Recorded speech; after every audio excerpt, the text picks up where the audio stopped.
Gipasidunggan ang mga student campus journalist sa Kidapawan City na midaog sa 2025 SOCCKSARGEN Regional Schools Press Conference kun RSPC nga gipahigayon sa Sultan Kudarat atol sa convocation program sa City Government of Kidapawan niadtong Lunes, Marso 3, 2025.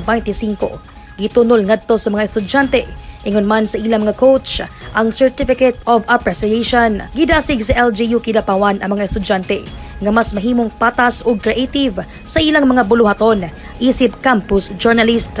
Sa kinatibuk-an, nakabot sa Kidapawan City Schools Division ang Silver Award. First runner-up para sa group category sa elementarya ug second runner-up para sa individual category sa elementarya.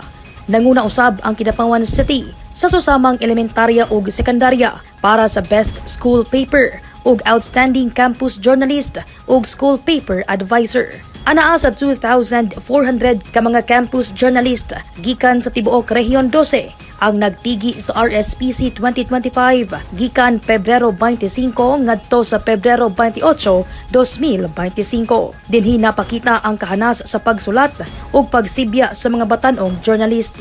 Ang Sultan Kudarat Division ang nahimong host sa tinuig nga kompetisyon sa SOCCKSARGEN Region nga gisalmutan sa 8 ka dibisyon.